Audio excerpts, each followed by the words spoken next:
and I'm really excited. This is not just a podcast for me, this is a moment of voice for all the everyday women.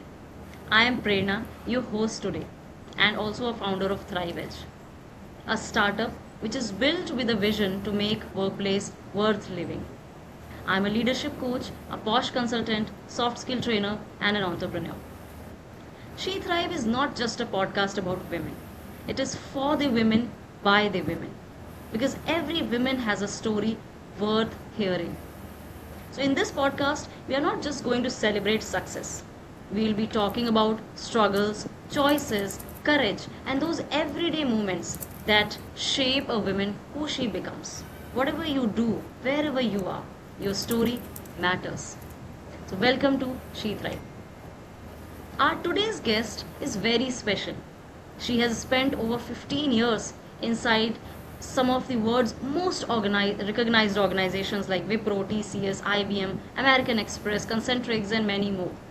She has worked very closely with employees, managers, leaders, and have seen organizational system built from the scratch.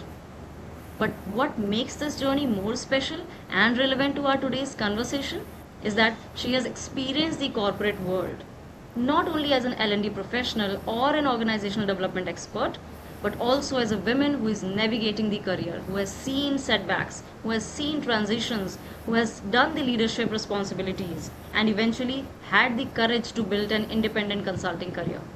Today, she works with organizations to diagnose deeper workplace challenges and develop those leadership capabilities and design the competency framework and create interventions that drive real changes. She brings us the perspective of an OD expert, corporate leader, a consultant, and most importantly, a woman who has seen the workplace from multiple sides of the table. So I'm really excited and I'm sure that this conversation is going to be really useful to all of you. Please welcome organizational development consultant and L&D leader and change facilitator Alisha Gupta. Thank you, Prerna, for welcoming me, for having such an overwhelming introduction of mine. And I always go on saying that there's too much of work pending now. I have done just a bit. So, thank you so much for adding all of these accomplishments that I have. And It's thank you for totally my having me. pleasure. Thank you, and it's my pleasure as well, Alicia, that you have joined me in the podcast today. So, as you know, we were discussing of late, Alicia, the thought behind this entire podcast.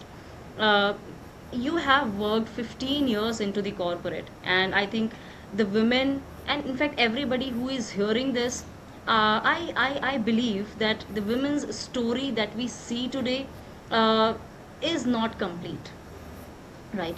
Behind every successful woman also there is a lot that is unsaid and unspoken about under the curtain of, you know, maybe courtesy or judgments. There are a lot of things that runs always behind a woman's life and career. Since you have seen, Alicia, when you look at people or maybe at career today, they generally see that, you know, as an organizational development consultant or as an L&D leader or facilitator, careers are never as linear as LinkedIn shows it, isn't it? Very true. Who is Alicia? To begin with, I would like to ask you, who is Alicia behind the professional profile, and what part of your journey has really shaped the women you are today? Sure. If I would have to define myself, so behind the designation, all of those or titles which you have mentioned, behind those, I am someone who is deeply curious about people. And I always go on saying, this is called human resource. Probably the human is still left in me. People have forgotten to become a human first and then become a HR partner, HR consultant, and whatsoever. So I am deeply curious, still deeply curious about people. I genuinely enjoy, understanding why people behave the way they do, and what is it that is bringing that specific behavior, be it people, be it process, or be it the system. I would want to know what it is and why it is, and then I see how I can resolve it and how workplaces can bring out the best in them. As you know, that I'm also a mother, and definitely a lifelong learner and someone who believes success should never come at the cost of peace. Every role that you have been constantly talking about, I have taken, has been driven by only one purpose, is to help people grow and reach somewhere they wanted to be. That's what I am. So lovely and so powerful, Alicia. Every woman really wears multiple hats at a point of time, and you just said that you're also a mother, and you have, from being an individual contributor to a leadership role, and currently helping organizations basically develop their entire strategies. This is wonderful, and that's what women power is all about. I feel. Uh, so let's talk about careers. Let's say in technical field and maybe product training. I'm sure because you are into learning and development space and you have seen it behind the table and today on the other side of the table. Uh, what transitions generally you see or you identify in the professionals when you plan these L&Ds, and what do you really discover as professional identity on the way while planning these strategies? Prerna, I could not fully hear your question, but all that I can interpret is you wanted me to tell you what strategies do I make when it comes to people's growth. Am I right? This is what you Yes. wanted Yeah, me yeah, to yeah. tell. I since Yes. I've been into organization development, and when you know the basic principles of OD, it always tells you to bifurcate the issues, I would say organizational health issues, in seven different aspects, right? Seven thinking hats, you can say, seven different perspectives, you can say. And likewise, if you would, this is the broader aspect of OD. When you would try making a gist of it, it would be further bifurcated into people, process, and ecosystem. This is what I mentioned. So I start only with this first segment, which is called people.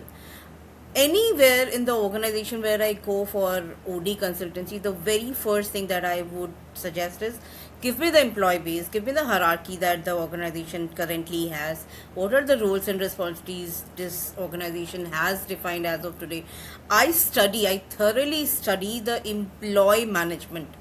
What is this, how it is functioning, and that is when I figure out what, and right after that I discuss with the middle manager level and the senior manager level to understand the people's voice, because we all understand that everything that you see is not true, everything you have heard from others about someone else is not true. The only voice that you can believe and Absolutely. trust on Absolutely. is this employee's voice right in front of you, right? When you have certain question like you are asking something to me, you would know that the genuine answer of that will be presented by Alicia, no matter how much you have heard or listened by someone or read written by me, right? It is as genuine as when you are asking something and I'm giving those answers to you. So that's the reason I make sure that before intervening in the organizational development, I have done the homework by employee management, as in whatever data has been presented, and then meeting these two belts, which starts from mid-level manager, which starts from probably manager, senior manager, and it goes till just the below the CXO belt. I discuss these conversations in a very structured manner so that while I'm finished with this exercise, I have a clear voice, what we call in music, Sare, Gama, Pada, Nisa, in the very same structured manner. I ask these questions so that I get the Yeah. answers very structured way, and then I can decide what are my three beginning steps, then right after these steps to be done, what all I would do, what is required, what is the critical point that they are trying to address or something. Just giving an example, since we have been Understood. talking and there's Yes, no yes. example. So the Absolutely. current organization where I have a contract of close to 9 months, and it is going pretty well as of today. So the very first problem that was identified was role clarity. Now anyone who would Yes. hear that, okay, fine, this is role clarity, you will have to just call everyone, define the roles and responsibilities, but trust me, this is not that easy. If the person comes to you and Yes, says yes, yes. that I have reporting of 7 people, anyone does not know what to do, what has to be done by me and what has to be done by my leader, what is my ad hoc task, what task has to be delegated back to the manager. No one has this clarity. This has to be done in multiple interventions. And that is when I actually propose the Yes, I'm competency sure. I'm sure. I'm framework, the sure. competency Yes. all of these happens in the second phase. In the first phase, you have to hear your people what is there to say. Yeah, so these are the strategies that I focus on. Oh, very nice. Lovely, lovely. So, Alicia, when you do these interventions, especially also in the organizational development phase, a very related question to this: what role do you see women's play, and where do you see them, as an important stakeholder? Only women. I'm not talking about any role, any designation at the moment. Women's role as such in structuring an organization, or maybe in building an organization culture. Have you ever seen any difference, in this not hierarchy? I'm not talking about titles, but just women as such. Very short answer I Um, would expect from you, this but is yeah. one of my favorite questions. I would say that, I would love to answer this question. And I would begin with this proper line that real power is not in a designation. वो fun है ही नहीं designation में and this title. The real Absolutely. power that we talk about lies in influence, credibility, expertise, and definitely the ability of that woman to help others succeed. You have, really sung that song that I have achieved. Every woman has a story. I'm very happy that in this era, women have stories to share that I have achieved this. The real ability lies Yes. in helping others succeed and achieve that what you have achieved. So that's the real power. Now, you also mentioned that how much I have seen about the women in leadership positions. Everyone knows that the world is in crisis of women leaders these days. We have this women's leaders program in almost every MSME and the larger organizations, and we are trying to bring the balance. If you will go with the data, it says 11 to 16% only. I might go wrong for this 25-26 year financial year, but it is somewhere between 11 to 16%. That is the global leadership positions held by women. You see the disparity between the men and women ratio in leadership That is specifically I'm right. mentioning, and it Absolutely is correct. not Yes. that. Yes. And just underlying this particular data is, it is not that women do not succeed or women are not capable of sitting at the leadership position. It is just that women have to have this ability to help others succeed, to show what I did I can really, what do we say, replicate in others as well. That's the real power that women have to bring to the table to hold that leadership position. So that is there, and it is everywhere. It Lovely, is lovely. not that Very, only in very, India. very well presented, Alisha.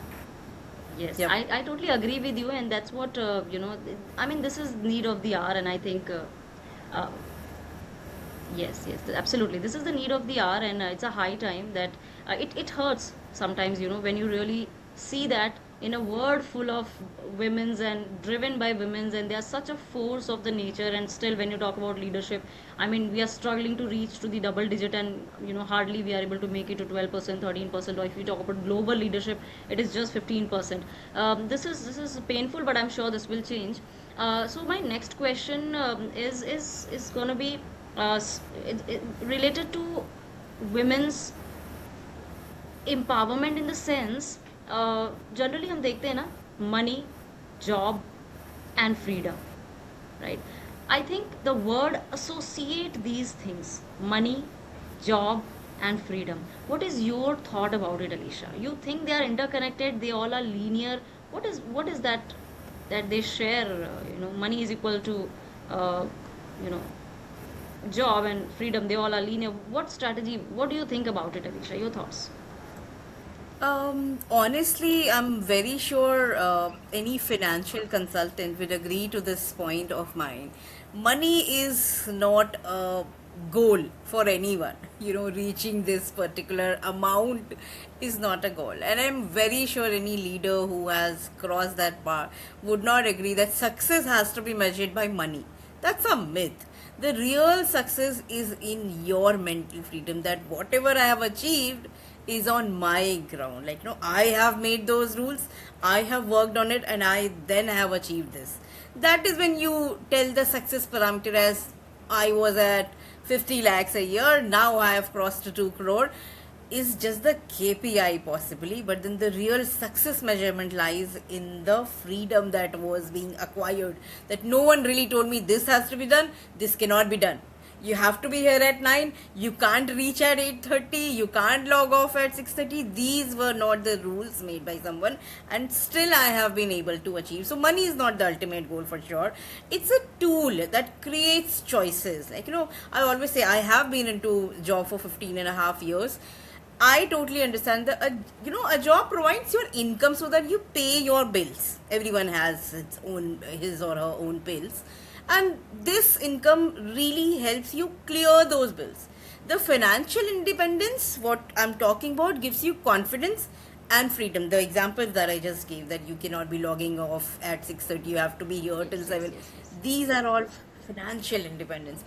When women earn, on top of it, they don't just support themselves. We all understand they gain the ability to make decisions about the family's careers. Like, if I am educated enough, I am earning this much, I know how leadership has to be done.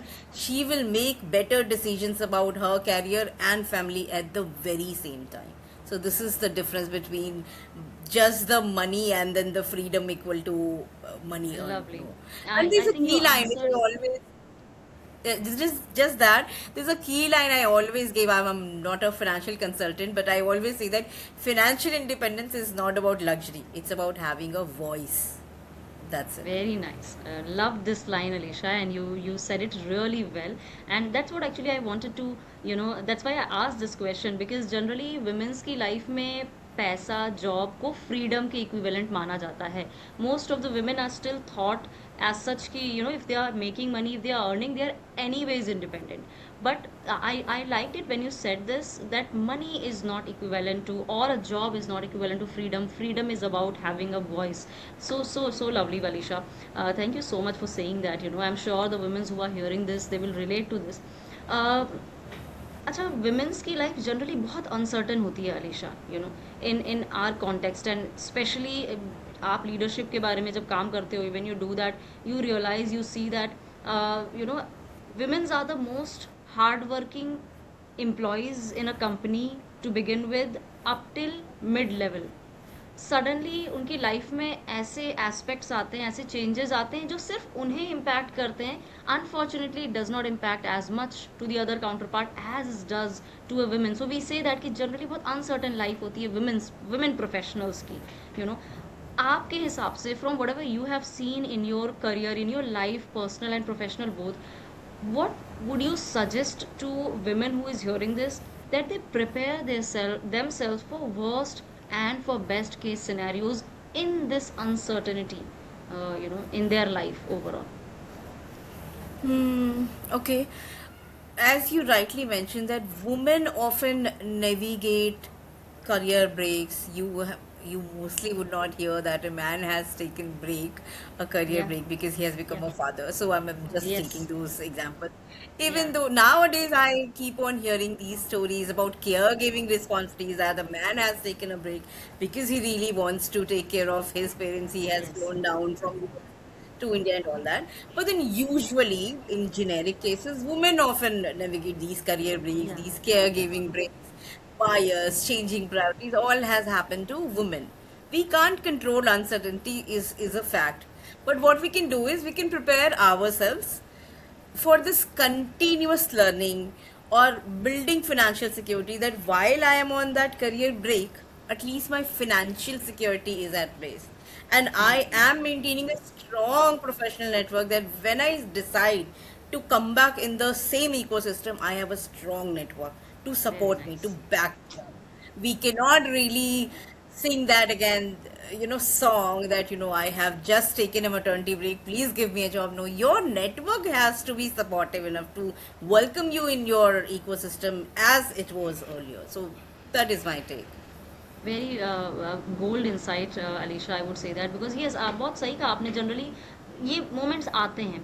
I think शायद हर women की life में, या most of the women's face this, that they had to sacrifice or compromise at some point in time, but their ambition never goes down, you know. And if they don't know right strategy or how to, like, you know, take it forward, वो difficult हो जाता है उनके लिए come back करना. And then, True. you know, those transitions that we will be talking about and we are talking about in this podcast, you know, that eventually happens in their life. आपको क्या लगता है कि women को क्या hold back करता है?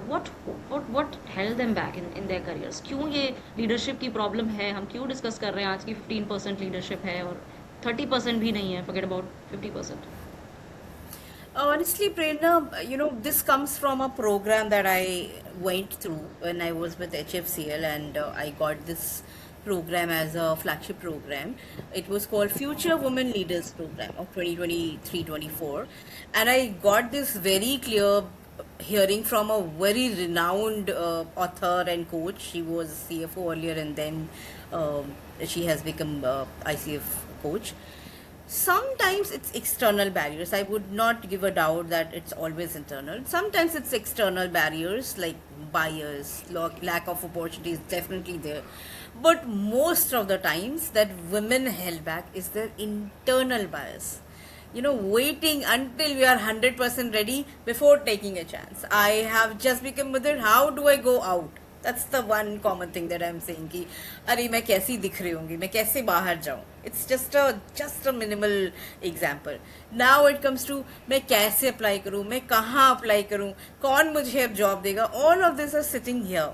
Forget about you're going outside and you're facing rejection, but you yourself are not fighting enough with yourself, right? That मुझे कौन जॉब देगा, मैं कहाँ जाऊँ, मेरा इतना गैप मैं कैसे दिखाऊँ, मैं कैसे बताऊँ कि मेरे घर पे कोई नहीं था. No, all of these cannot be used, right? Cannot be used. You have to be confident enough to say that yes, it was required. I had no backup, and that's why I stayed back. Now I want to come back because my ambition has not died. It's just that I wanted to break from this ambition, and it is still alive. I want to come back, revive that. That's it. So we should be encouraging women to apply before they feel completely ready that okay, now I'm 100% fit and now I can go. Start applying when you feel that okay, the support is required but not that much. A bit support is required and you have some options available. For example, if your baby has turned 1, you can definitely go out and start job because we have cities where we get daycare services. You know that I've become Yeah. mother and Yes, I yes. had faced all of these. From these examples only, I'm saying that now, when my baby turned 1, I definitely put him in daycare and I started my job from office. Work from home was any which way there I was doing it, but I started work from office when he turned 1. So that's what I wanted to say.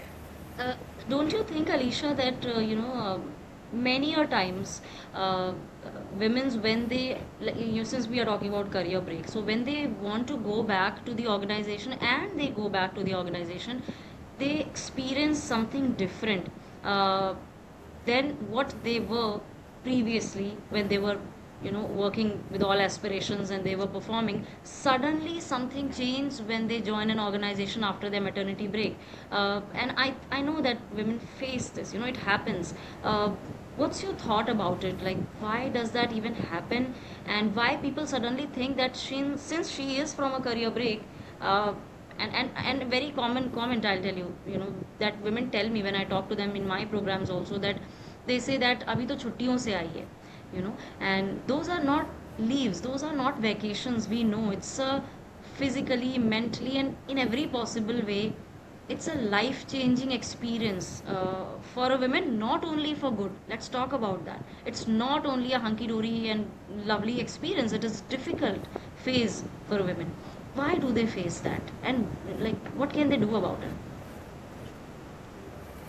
I always say that you might be talking about feminism these days, but the society is yet not ready for that level of feminism. We still have people talking about औरत 9 बजे के बाद बाहर क्यों है, right? And it's very common. It's nothing new, right? We are in 2026. People are reaching Mars, but we have still these things to hear, and not just from the below the belt society. It's where, like, upper upper middle societies as well. I have heard those because I receive these feedback from a mix of these people who come from these two backgrounds, Yes. right? One thing which I want to bring here is you mentioned that as soon as she comes out of the break and she has joined, the very one subtle managerial behavior that would be like assuming, not even talking, assuming she has just come back with a family responsibility wala background, she wouldn't want any challenging assignment because she has a headache of fulfilling those responsibilities. You have Yes. yet not spoken to the woman. You yourself have decided कि उसको नहीं चाहिए होगा, I can't give, और मैं इतना Agree. महान हूँ कि मैं नहीं दूंगा उसको वो challenging assignment. You never know, she is already asked Yes. for that. My You God. have yet Yeah. not talked. And I'm saying this from a real life example. I'm just not saying Yes. because it has happened. I know. I have seen it very closely, so I'm I know. giving this example. One more I would want to add is these days we have received somewhere people will give the the menstrual leave balance, right? Like every month you can take one day off Yeah. when you have the Yeah. first day of menstrual Yes. cycle, right? I have heard something worse like कल ही तो छुट्टी मिली थी, mood swing ठीक नहीं हुआ क्या? Oh my God. You Oh my understand? God. Even though you have been given the privilege of one day, it has yet not been perceived well by the counterpart. You understand? I still meet people who have this bias towards women that why she's working from home and still given promotion. She has to be in office not to deserve a promotion.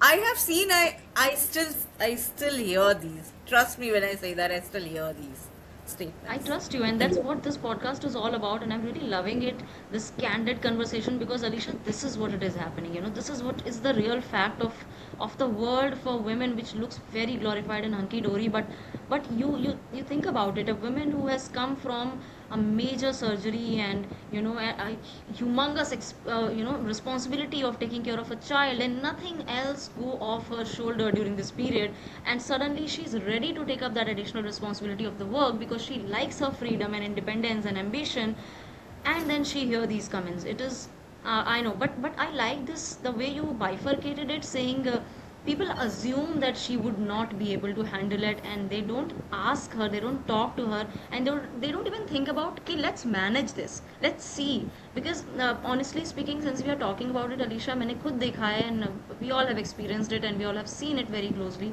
कि जो women's younger children के साथ perform करती हैं, generally अगर वो रात के 2 बजे भी उठी ना अपने बच्चों के दूध का बॉटल बनाने के लिए, they will quickly send a email जो उन्हें करना है, and they will finish that, और उसके बाद फिर वो अपनी रात कंटिन्यू करती हैं. So I have seen women being so dedicated even in that phase of life, and then we casually imagine कि ये नहीं हो पाएगा. I mean that need to be changed actually. So that brings me to my next question, and a very short one.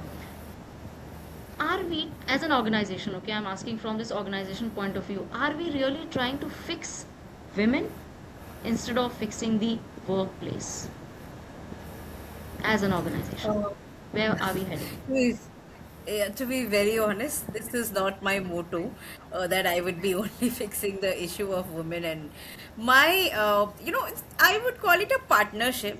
And again, this example comes from another example where I was a part of this Future Women Leaders program, and the CHRO himself mentioned in the launch of the program that it's always about the right opportunity to the right participant. It's very Yes. important, right? Whatever the right opportunity is, uh, if a woman is capable enough and worth of that opportunity, someone's responsibility, be it a man or woman again, someone's responsibility is to make that right opportunity reach this right participant. So it's a partnership, and same goes with me. I do not I do not see who is at the other end. Is it a man or a woman? I just see that this issue is there. It has to be resolved by the organization. The organization must create fair opportunities, transparent policies. It should not be only related to women. It should be not always about men. Transparent policies for every gender, and definitely inclusive culture. I'm very proud to say that I work with this organization where post training happens only in a year, but there's no such culture that any woman would come and say that I do not feel safe, because the way the culture is described there is super awesome. Super awesome. I do not feel like you should be doing one posh session also, because the culture is that well, so well. Women must continue building on those skills so that the men, if they are in leadership positions, and making sure that they are in the leadership position more, women must continue these skill building or seeking feedback. If someone has given the feedback that तू Yes. काम अच्छा कर रही है, तो feedback भी accept किया कर. So women has to accept that feedback, that okay, it is not always about the gender, and someone is giving me genuine feedback. And also the last one is, if you have skilled yourself, if you have made sure that you have worked on feedback, the very important point is to make those efforts visible to the organization that yes, I have done it. Inclusion cannot be just the responsibility of one person that who is at the leadership position. इसको देना है.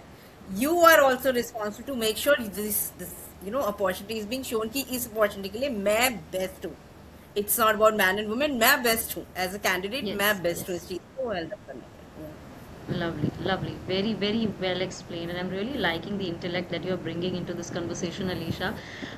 So, with that, one more question that comes to my mind is that uh, what is the biggest career myth you feel that women need to stop believing now? There are a couple of these. I would try to bring it in nutshell. Uh, it's being, obviously observed that men feel that women are less ambitious because their more focus is on family, relation building. And I always say that many are ambitious. It's just that they feel there are so many constraints, they do not come forward.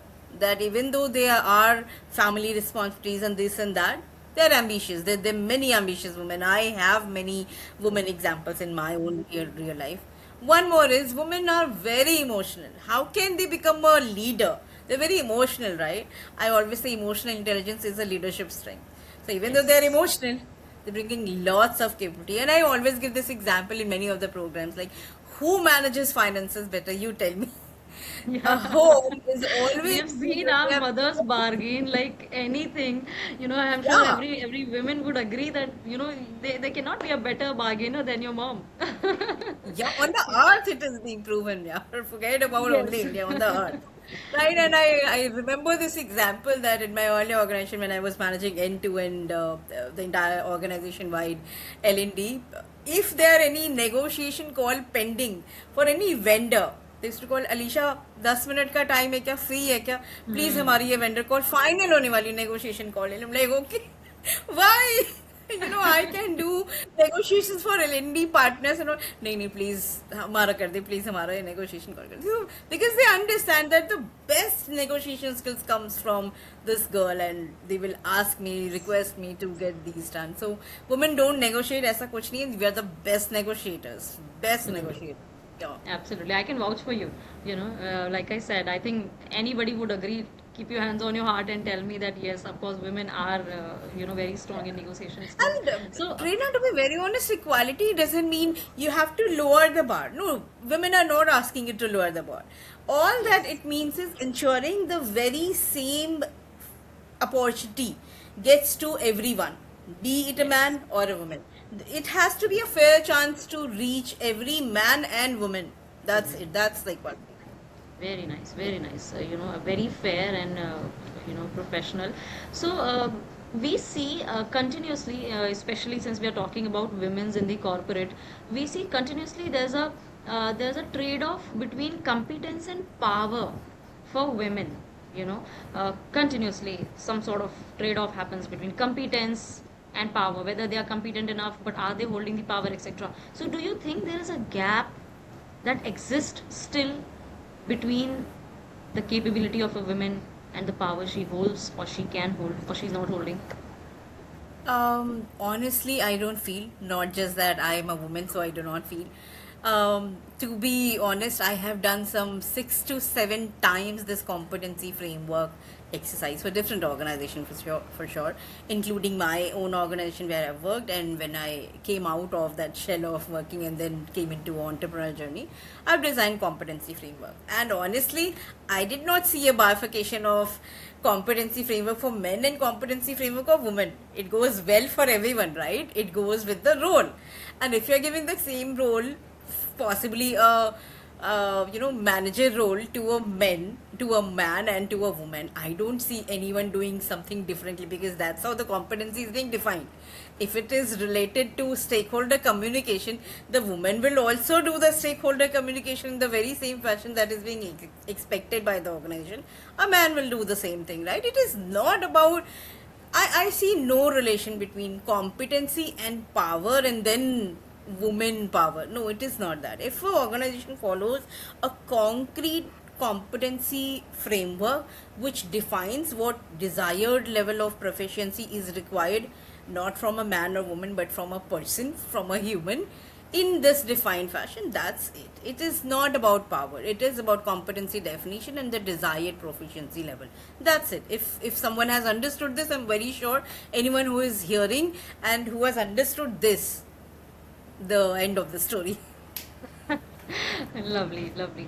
So Alisha, I am sure कि आपका भी जो career रहा होगा, जो journey रही होगी, वो इजी नहीं है, and specially being ambitious women and at leadership you would have faced lot of things. तो आप हमारे व्यूअर्स के लिए अपने कुछ पर्सनल एक्सपीरियंसेस शेयर करना चाहते हो जहाँ पे आपने सेटबैक्स देखे, आपने कुछ ऐसा एक्सपीरियंस किया जो आप शायद नहीं करना चाहते थे, या आपको एक्सपेक्टेड नहीं था कि ऐसा कुछ होगा मेरे साथ, and then what happened? Tell us something about your personal journey. Honestly, Prerna, so I have shared similar kind of thoughts in couple of webinars and the podcast really in recent times, where I've really gone ahead, spoken about, I am from Bihar. At the moment I say Bihar, you would understand every Bihari is being labeled that either he is from a Naxalite area or he or she is from the IPS IS preparation failure. She couldn't become IPS, so she is in this, right? So this is common level, and you will understand that I have come from the very same background. It is a little different that I became very ambitious when I was in 11th, probably 11th standard, and I felt like no, मुझे कुछ बड़ा करना है. This is not my thing. I'm not getting into. I have to do something big.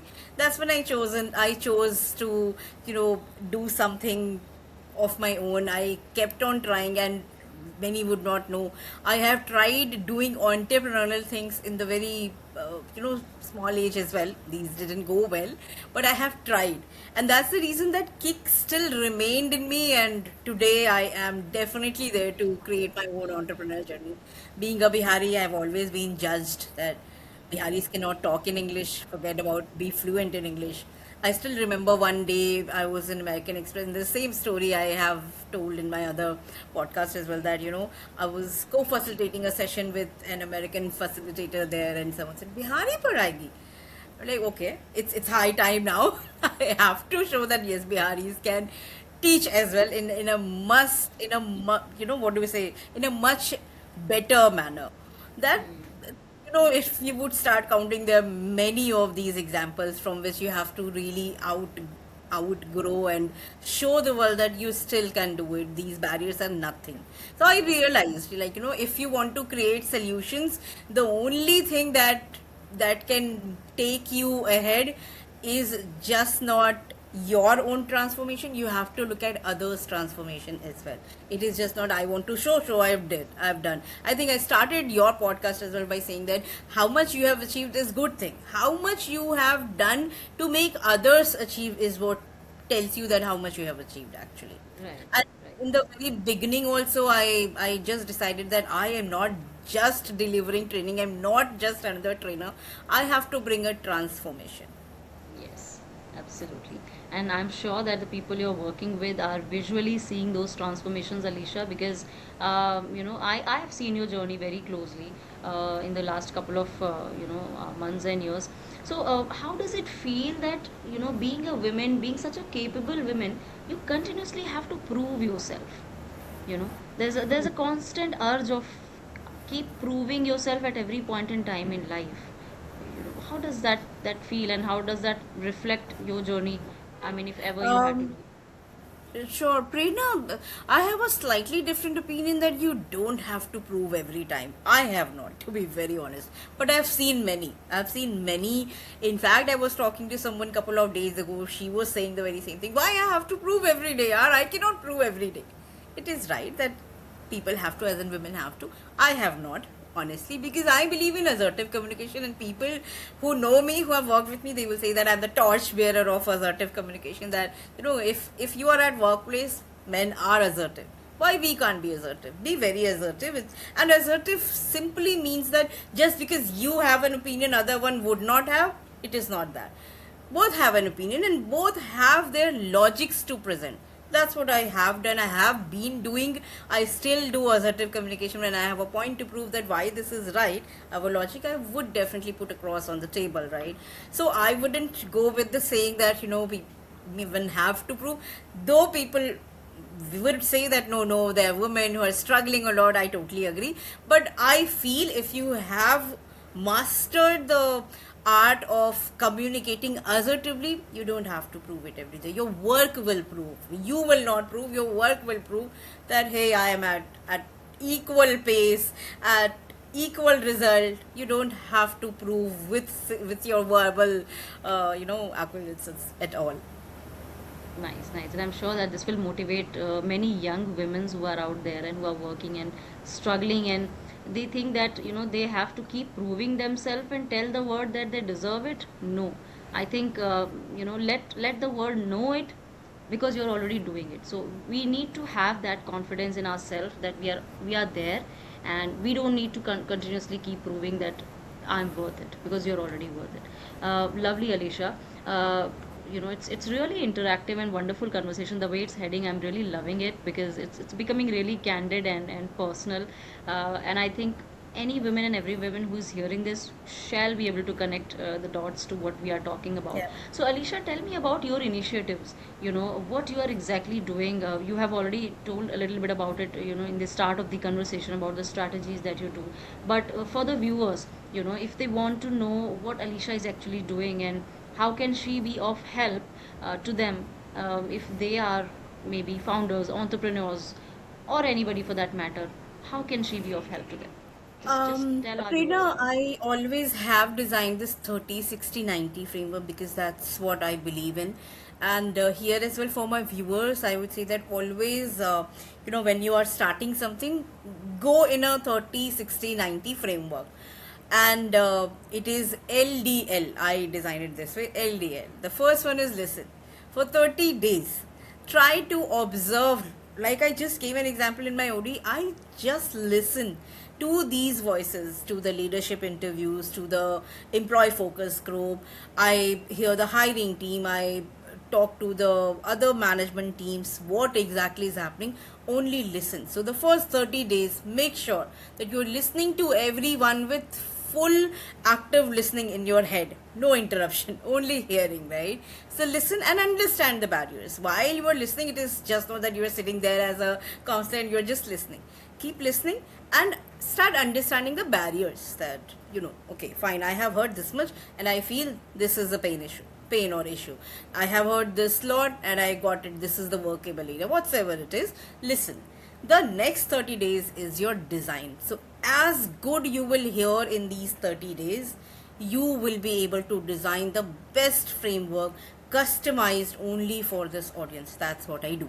And that's what I'm proud of, that I always go with new and very customized framework for every organization. I do not say that one size fits for all. इसके लिए design कर दिया अब यही उस पे भी चिपका दो. I don't do that.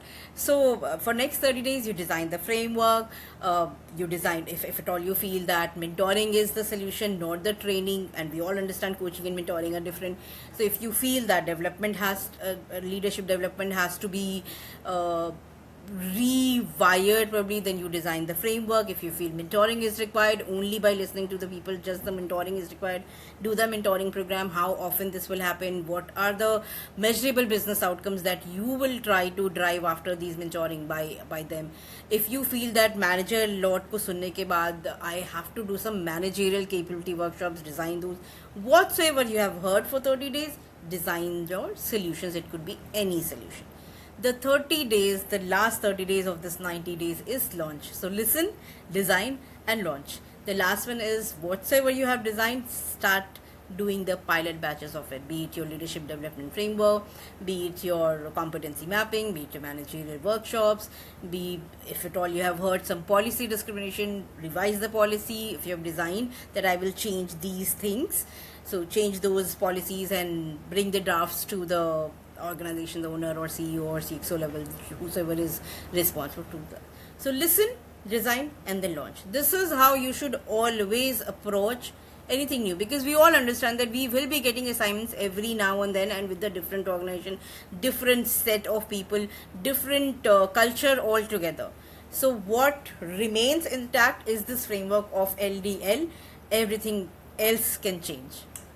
And by the way, just to my audience, culture does not change through workshops. Never ever imagine that I'm designing such a good workshop, it will bring the culture. No, I have been seeing that culture transformation is one difficult thing. It changes only through systems and leadership behavior. If you are very proud of that I have scaled up a system, no, you have to change the leadership behavior altogether. Only then you will see Lovely, that lovely, culture. and this sounds so promising because this looks structured, this look thoughtfully curated, and I think yes, this will bring about change because you're not only talking about systems to be in place, you're talking about mindset through this, Alicia. So I'm sure that this is going to be really fruitful to the people who will be working with you. So on a closing note, Alicia, imagine that a woman listening to this conversation right now. Okay, she's competent, she's hardworking, she's very ambitious, but somehow she feels invisible within the organization. She watched other people that they are getting opportunities, getting promotion, getting recognized, but she waits that someone will notice her also someday. uh, what would you have to say to that women, and what are the first three actions you would suggest her to take right now, starting tomorrow? Prerna, just not to this woman, to every woman out there who is listening, I would always say, remember that your career belongs to you. You really don't have to wait for anyone to tell you what needs to be done at what time and how. You are your own judge, right? Don't wait for anyone's permission to grow. You can definitely wait for the permission to get some frameworks approved, but do not wait for the permission to grow. When you feel that I am lacking at growth, just do your part. Do not wait. And the three actions that I always keep on talking in the organizations where I've been working, every year, and I myself do that. So every year I increase two certifications. One is done for me this year. I am enrolled in the second one. So I always talk in the very same fashion that one, at least one, if not two, one skill you have to increase and add to your CV or profile, whatever you say, every year. It's very important. Until you do this, you're not staying ahead in the market, right? You're not getting yourself updated. So first. Second, speak up. It's, I always say that speak up only when it is required, but it doesn't mean that you do not feel the urge in any of the meetings and say that जरूरत ही नहीं थी, so मैंने नहीं बोला. Speak up in one meeting or one important conversation. Make sure that you are heard. Your voice has a place in that meeting room. Always make sure that you have a valid point to say. It is not always उसने तो बोल ही दिया, मैं क्या उसको repeat करूँ. You have a different point of view on that same point. Speak up.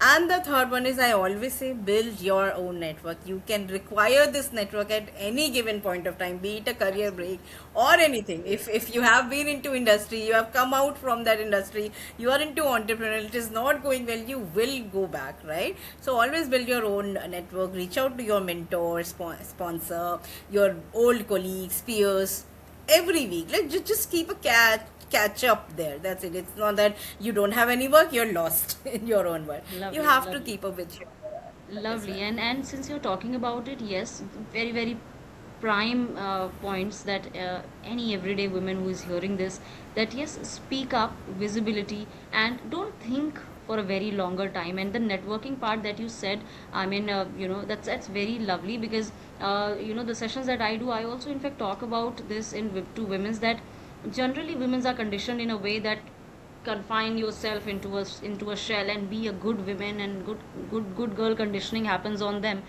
And they don't know, they don't learn basically to how to network, and network is a biggest leverage that can change your life at any point in time, whether you're working or not working, kept aside. So thank you so much, Alicia. I'll I think take 1 minute, Prerna, just so that the audience does not believe that I am just talking. Let me give my own example so that they can cross verify. yes. I worked in a corporate environment till Feb this year, the very same year, 2026.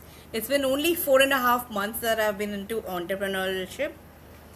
I have done 3 podcasts as of today in 4 months. I have done 7 webinars as of today in these 4 months. It is possible because of networking, and I give full credit to the network that I have built in years. It was not that one given day I jump and I say, I want to create a network. That doesn't happen. You have to constantly build your network, and one given day you will need that. Right? This is where the network is helping me getting these opportunities. Right? Because you will see in 1 month you cannot do 2 podcasts without a network. Who you will give your podcast to, right? You will Yes. need an audience, right? So this is where I always say that networking is very important. Very nice, and you're such a living example of this, Alicia. And I'm really proud and grateful to have you on this show. And I'm sure that the women who are going to hear this, they will learn something today, and they will gain that confidence back. They will stop self-doubting themselves, and I think they will take some actions that you have just discussed at the end of this conversation.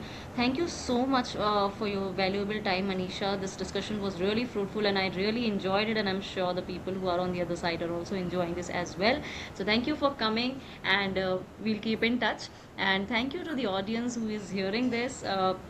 We will keep bringing such conversation. The objective of this podcast is basically not just to take inferences from others' life, but also tell you that what you are facing is not only what you're facing. This is what every woman is going through, and some are navigating, and I'll tell you how they're navigating. So thank you so much for being with me in this show, Alicia. There's a lot more coming up in the next few episodes of this podcast. Stay tuned, and I will see you on the other side. Thank you so much, Prerna. Thank you Thank so you. much.